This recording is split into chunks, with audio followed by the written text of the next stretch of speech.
Woo, it's hot here. I had to close the door because the door was killing the light on the videos that I was trying to make. But got the tires, the Cobras, they're all ready to start prepping. Got them all sanded today. Got them all sized and got them where I want to be.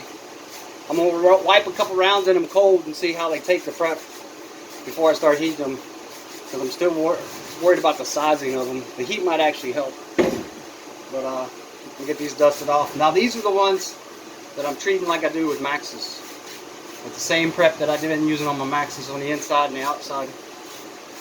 This set I'm working right now. And then the other two sets down there are going to be a different kind of prep, and I prepped them differently. These on the inside, I don't know if those were ever inside prep because it's when Daniel had the trailer and he couldn't remember, so they might not even be prepped. They're like squeeze and smell prep, but I don't know. I've squeezed it with the valve stem out and couldn't tell. So you would probably assume that there is none in it. But let me write my numbers on here before. So this is set 6. Make sure it's. I always write numbers on them. A lot of people do, so they know that this set was prepped and together. I mean, it's got a date on it too when everything was done. So.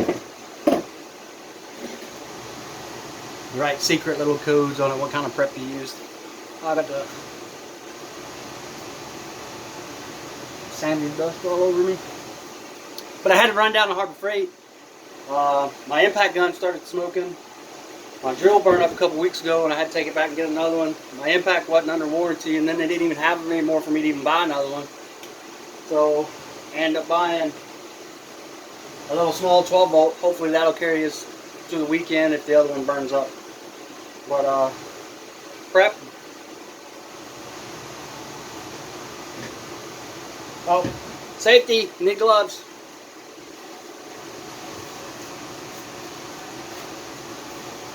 I found these at Advanced Auto. They're actually latex. They're not the black neoprene, whatever that stuff's called. But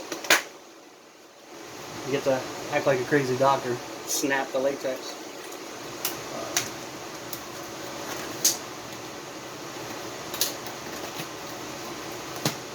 Ding. So like I said, these are all going to be wiped cold for the next couple times. Just to see how it looks like they're taking the prep, which they should take it just fine, either if it was hot or cold.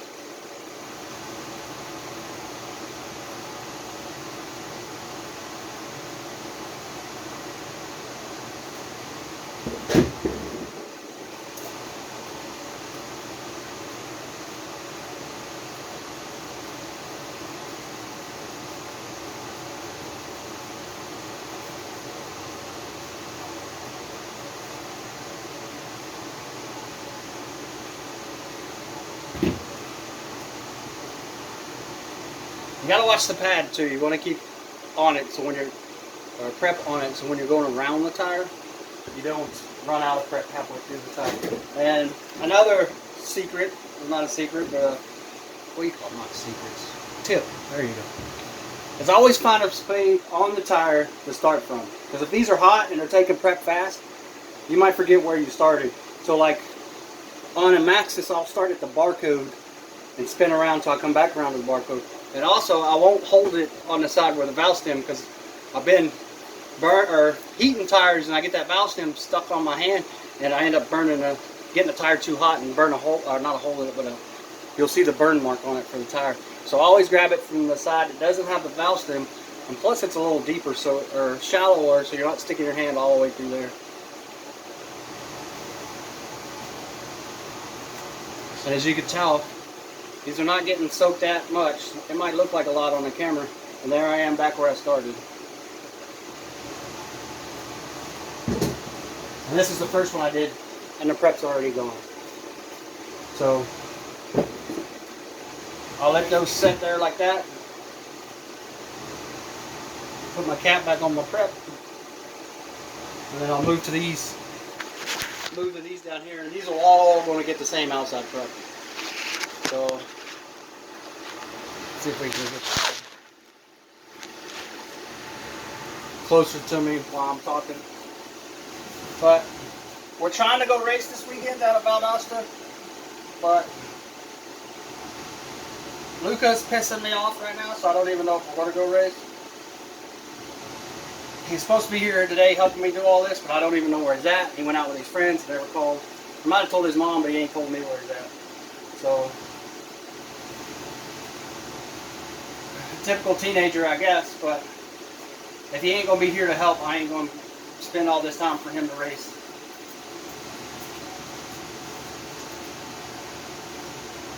I don't know if I'll set things up for me to race or let Daniel race or whoever, but if he ain't going to be here to help the next couple of days, he definitely ain't racing. The go-kart right now is set up for Daniel, so.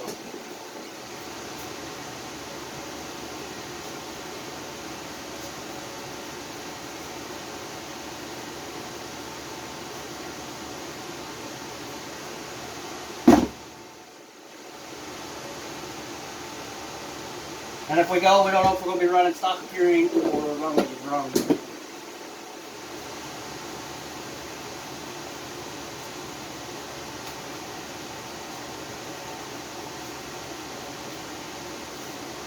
Because I've got Max's in the trailer right now, so we can run other classes. But around here locally, the only tires that allow you, or places that allow you to run Cobras are in open classes, open tire classes, which is run what you run. And if you run the rules of stock appearing with Jody, it's open tire there. And then actually, Rebel Speedway is open tire in every class. That's why it's pretty cool to be able to give those guys props and go race with them, because why have a tire rule? It bugs me. If you want a company like Max's to come in and say, hey, here you go, we're going to sponsor you, why not tell them, say, all right, I'm going to take that and I'm going to up the ante. If you win the race on Max's, I'm going to give a bonus. Not just lock the whole thing down and be like, you can't run other than, because these two new sets were only $114, free shipping a piece, not for both sets. But yeah, and it's crazy that you want to tell people that come and race your track every weekend, if not more, that they can't run the tires that they want to. You force them into it. You know, people save up weeks at a time to go racing, and then when they show up and wear out a pair of tires or a set of tires, then they're like, crap, I need to figure out something else. Oh, look, Cobras are cheap. What's your tire rule? Oh, you can't run those unless you run what you run or stock appearance. What's a totally different class than stock, and costs more money in the motors most of the time than stock does. So that's just me. If I had a track, it'd be open tire in every class. I wouldn't lock down any class to one tire. If Maxis or Burris and all them wanted to come in and be like, hey, we're going to sponsor your track, you can only run Maxis, I'd tell them no. This is about the racers, not the sponsor, not them. Yes, the track owners need the money from everybody. I get that, and promoters, but listen to your customers, and if your customers want open tire, let it be open tire. If everybody that runs there don't care and want to run the expensive tires, let them. Who cares?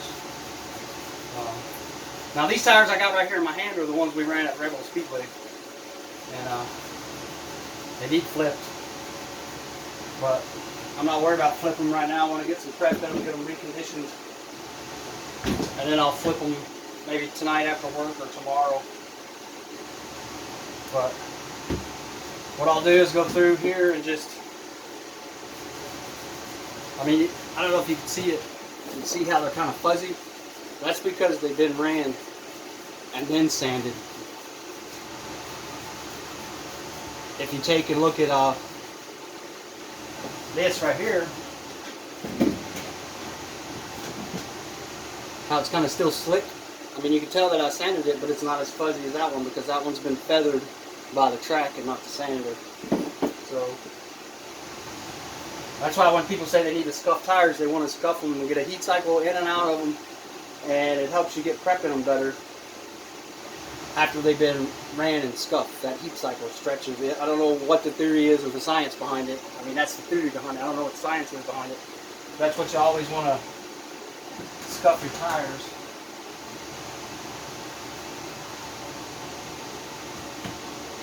And I'm not saying Rebel Speedway ain't a good racetrack to go race, but it's a good track to go scuff tires because it's going to put some heat in your tires because you're pretty much turning in a circle, so you're always on your right sides and your left rear to try to get that cartridge big. So it scuffs the tires pretty good. So now I'm back to the first set, wiping them cold. Just a little bit heavier than the first coat.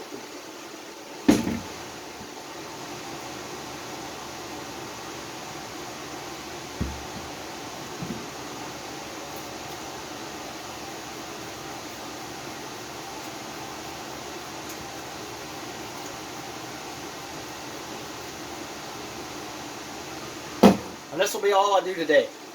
Because you start getting too much prep in, they're going to get soft. These tires are already soft and they're going to get soft quick.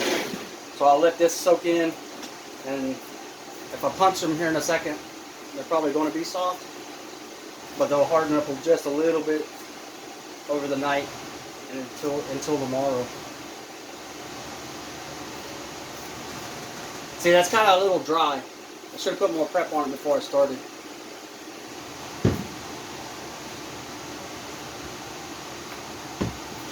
So I'll move down. This is what it takes, guys. You know, this is what they tell me it takes. I don't know. Daniel did most of our tires for the longest time. And when Lucas stopped racing and my job, it just kind of got, you know, aggravating to try to do anything because the tires would set. The trailer was always at his house, so having to go over there, you know, drive to his house, get everything done, him driving to my house to get things done. It kind of just got to the point of like, all right, I'm going to try to do it all on my own. And then with Lucas' help, which that doesn't seem to be working, so that one was dry too. I'm giving you tips and I'm not following them.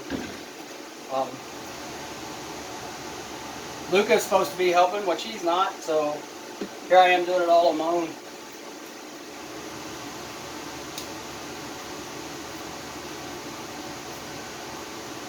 And hoping the trailer's done in the next week. I need to get stuff cleaned out of the house garage, out of the back garage, get the tire racks built for the new trailer. I just hope they don't call me Friday or tomorrow or Friday. See, I almost started again without putting more prep. And say, hey, your trailer's ready, because if they do, I might not race Saturday because I'm trying to get the other trailer ready.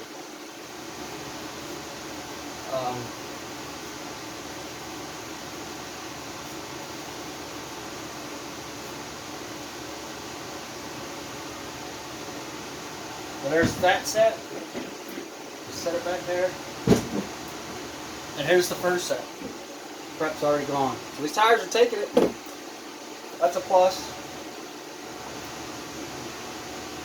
Let me get these wiped and I'll punch those and see what's on them.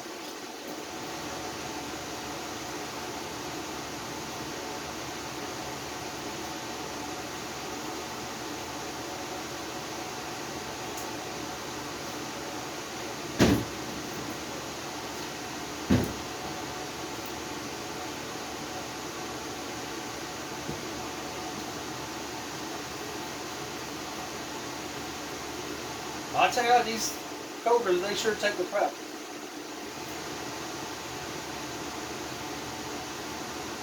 I mean, these are cold and they're taking it pretty good.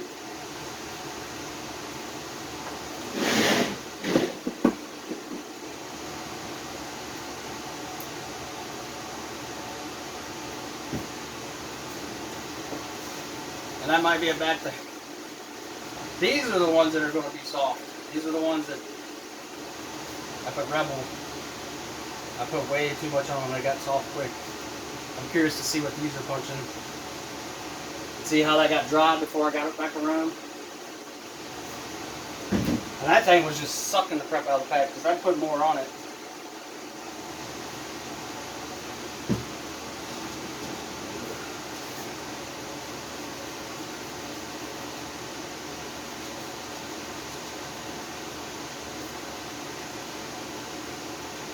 See, it's already gone. Maybe it's these pads that I bought. Let me switch over here to this one. Oh yeah, there's like no pad in there. It's all like down here. That sucks.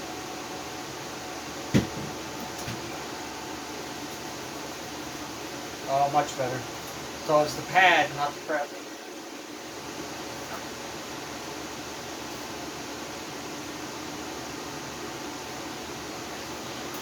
Alright.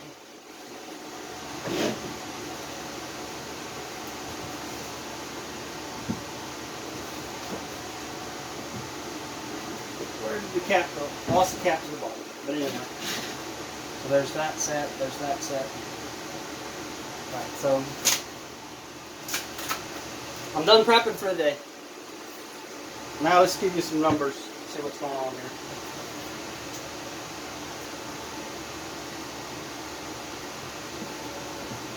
These are inside rolled like I would my Maxes, but way less, because I know they're already soft. And this is 2 rounds of the prep that I've got going for them right now. Let's see.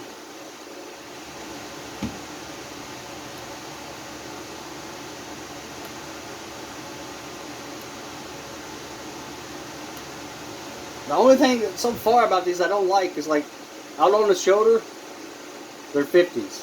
In the middle, it's saying about 48. And I don't like that it's 50, 48, 50. But it's consistent all the way around. It ain't like it's...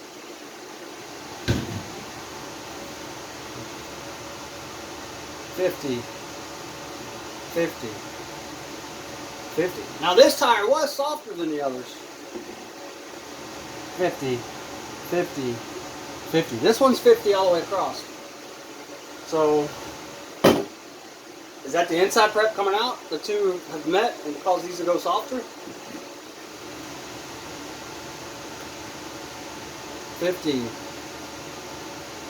48, 50, 50, 48, and 50. See, the rights are doing the same thing all the way across. So the only thing I can think of is that they're thinner in the middle from the inside. It's like they're taking more prep, transferring more prep, whatever. I'm rambling at that point. Maybe that's what it is. I don't know. So I'm just going to do these real quick. 50, 50, same thing, 48. Now these tires do have a lot of pressure in them, so that'll change once I lower the pressure. But here's the ones we ran. Let's see what these are. 45, 45, 45, 45, 45, 45, 48, 48, 48. So 45's on the rights and 48 on the rear, left rear, which is good. I always want that one to be a little bit harder than the other one. And then the front out of that set is 50, 50, and 50. Now the left I don't prep as much because it does the left work. I'll keep it 1 or 2 numbers within the rest of them, but I won't spend a lot of prep on that one. If I'm saying anything wrong or out of what some people think they should be doing, let me know down in the comments, because you know this is how we teach other people how to do things. If you want to keep your secrets, that's fine. I don't care. I don't care about that stuff anymore. I want to go to the track. I want to go to the track and have fun and get everybody on the same page. It's cool that you can go to the track one day and just totally dominate because you got your tires right and perfect and boom, it's good. But at that point, who are you racing other than yourself? You're not, you've proven that you can do it. But if you don't bring people along with you, then when you show up, people probably won't race the hardest they will. They'll just start racing for second, third, which is fine for you because you'll win all the money. I understand it. But me, I'd rather go to the track and let everybody know how I do things. I won't tell you everything because that's part of the racing, is the secret.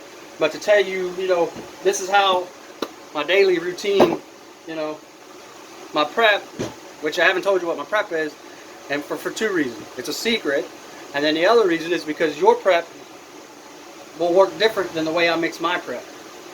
You're wanting to get that consistent feel.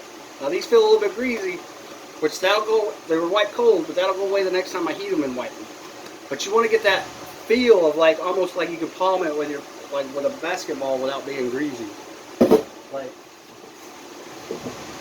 Like this set that's already been ran, there's bite in it. That's a little grease in it. Like what you're seeing my fingerprints is just from the prep that's in it, but it is like gripping my hand as I pull away. Like once I heat these a couple times and put some more prep in them, these will be almost race ready because they've already got prep in them from the track. They've been heat cycled at the track and scuffed by the track and then sanded here at my house. Those will be the easiest that take prep. And this set right here that has my own concoction of inside prep feel about as like the other one, but maybe just a little bit more grip or bite or whatever you call it. And I did a big no-no too, is that when I sanded them I didn't wash them. So a lot of this greasiness and stuff that I'll feel will be the leftover sand, you know, rubber that's on it, like the dust. So that's a big no-no. If you sand your tires like I did, you've got to wash all that crap off. You know, it superly turns your pads black, and it'll start sticking to your tires and give you that gummy feeling that you don't want. That when you get on the track, you got to scrub off and get that top layer of greasy tire prep and tire off, so you can go. So that's it. My video is already at 21 minutes. Like, share, and subscribe. And anything that I've said that you disagree with, you know, and you want to help get out on the world of like, oh, no, try to do it this way instead of that way, put it down there in the comments below, because it's what I'm doing this for the other people. Because I could sit here and do this all day long and not tell anybody what I'm doing. And if all the stuff that I work turns out to be a decent at the track, I might come back and tell you a little bit more secrets about what I'm doing, like the prep that I put on those tires. The prep that I'm putting on the Maxes, I won't tell you because I was asked not to, because that's what I was taught. The prep that I'm putting down there on that is totally on my own, and I'll tell you how I did those, because those first two sets are the ones that are going to hit the track. This Maxes set, or the ones I'm prepping like Maxes, will be scuffed and see how they perform. The problem with going to the track and trying to scuff them, and they don't give you enough practices anymore because they're all worried about get everybody home before 2 o'clock. I show up to race, I show up to do this. If it lasts to 6 in the morning, so be it. Because a lot of the times it's not the track's fault, it's the racers that won't cooperate with the track.